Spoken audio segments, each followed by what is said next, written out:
So 10 months ago, I bought this camera with basically all of my life savings. And over the past couple of months, I've spent almost 30 grand on filmmaking gear. But if I had to choose the 5 pieces of equipment that I could never go without, these are what they would be.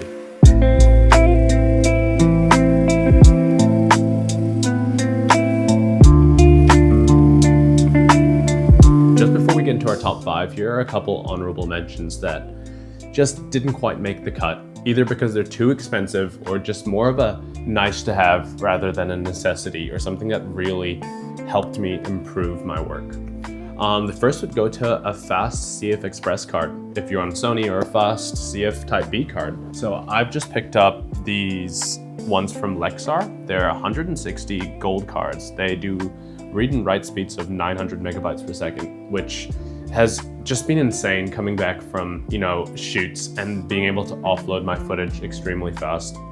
It's also super cool being able to do fast bursts on the A7 IV and shooting at high bitrate with high FPS or high frame rate videos, because if you want to shoot sports and you want that 120 FPS, majority of the time a V30 or even a V60 isn't gonna cut it.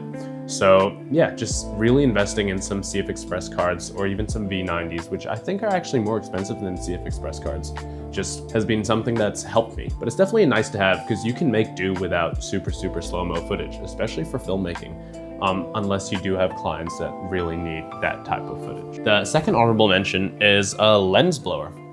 This was really cheap, I think, off Temu for like $3. And they just kind of detach like this, and I use it to clean my lens. It's really easy, nice to have in the bag, but something that I didn't think actually really impacted my footage. A lot of the times you can have a cloth that's lying around. I use my glasses cloth sometimes, If you take care of your gear, there usually isn't really that much dust on it. So I find it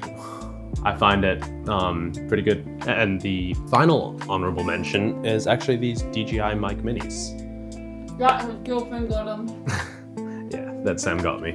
But they're really useful, super portable, and I find that I actually reach for this a lot more, especially for lower budget interviews, because you don't need to always be booming your mic for interviews, and just having these, or like I'm using one right now actually, or even just holding them out when you're talking, just gives you something to do with your hands that makes it a little bit less awkward. But yeah, they just kind of pop out like that. And I actually put the little phone converter in the wash, so pretty annoying, but probably will get a new one, but they are like $40. Okay, let's get into the list. So number 5 is actually a good quality ND filter. And what I'm holding here is a K&F Concept, really cheap, probably the most budget ND filter you can get.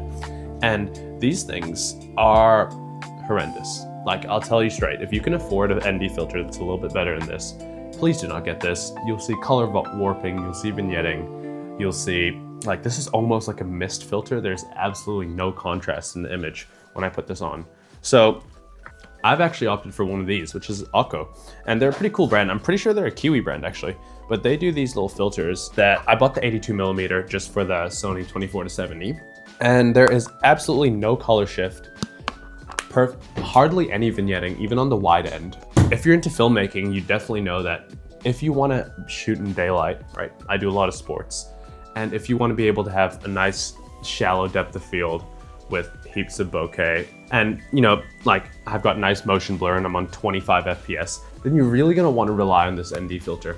And if you're going to cheap out and buy something pretty shitty, you're just going to end up with murky footage. So this has been a game changer for me. Pro tip, buy an 82mm and then just a bunch of step-up rings, so you don't need to keep buying different ND filters for different lenses. Number 4 is actually going to go to a Vmount battery. This one's from Small Rig. I picked this up secondhand at Photo Gear, and it's just one of those things that, as much as it is ease of life, it just takes all that pressure away when you're shooting and you're just worried about battery. Not once do I sit there and go, oh no, my camera's going to die anymore. Especially in interviews where the client's like, oh, could we actually grab a couple more interviews? And you're like, oh, my battery's on 20%, we might not be able to run for the full interview, So just things like that. Obviously, you can continuously buy those MPFC batteries, but just being able to put a battery in, know that it's powering my whole rig, and not really having to switch it out for the whole day, is just something that's made working with the camera so much easier. Another benefit to this is actually the weight of it. Like, I think a lot of us think of camera gear having to be really light, and I do enjoy a portable camera, but at the same time, like having the V-mount just adds a good hefty amount of weight to my rig, which allows for way more stable shots, and it also lets me kind of just rest it on my chest when I'm shooting from this level. It's just really useful when you can just have something propped up against your chest, just as the third point of contact when you're shooting. So number 3 is actually in use right now, but it is a trusty light. Right, and it could be one of those smaller lights, which I have there, the Amaran 60C, or a bigger light, which I use, which is the Amaran 200X. And I think both of these lights are pretty usable. I would prefer something a little bit bigger. I think just buying a light has let me actually understand what I'm looking for in my shots, especially if you're a beginner and you've kind of just bought a camera, you're just starting to learn it. I think once I started lighting my own scenes with lights like this and that, it helped me understand what I was looking for when I was shooting in natural light. You know, where do I want the sun to be? How diffused do I want it to be? And things like that, which you never really notice. And you start paying more attention to shadows. You know, do you want the shadow side of your face to be more contrasty? Do you want less contrast on the face? So many different things that kind of came into play. I would say almost purely because I bought that light. Had I not bought this light, I would have never started thinking this way. You know, I would have never started capturing because of lighting. I'd always just capture because the shot looked cool and it was composed well. And moving on to number 2, we actually have a camera cage. So as you can see on my FX30, I have this silver camera cage right here. So I have this silver camera here. This one's from Tilta, and it is a full cage, and it allows me to put on things like my side handle, which are super useful when it comes to actually shooting. So with my full camera rig, everything is attached to this camera cage. I have one on my A7 IV as well, even though that's majority or most of the time my photography camera. Being able to put a top handle on there and just hold the camera by the top handle, or being able to, you know, have a mic that's clipped onto the camera cage, are just things that have improved my workflow so much when I'm on the shoot. Because at the end of the day, when you're shooting for a client or when you're shooting or even for a spec ad, the people that are involved in that shoot, you need to value their time. And if you can find a way to maximize your ability to capture what you need, then I would say the gear is worth it. The second reason why I think camera cage is just so important is because it adds a layer of protection to your camera body.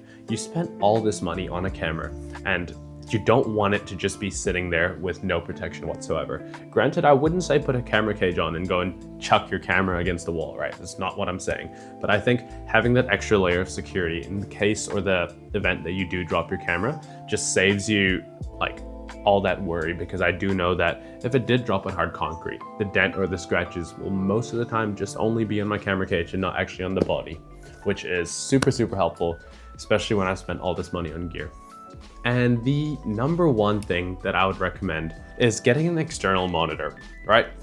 There's a couple uses for this. This is the Portkeys LH5P, I believe. Yeah, 5P2, right? And it's just so useful when I'm actually monitoring my footage from hip level or even chest level. It's really good when clients want to watch back your videos. It's super useful. I actually use a lot of tools on here like false color and focus peaking when I'm on manual focus.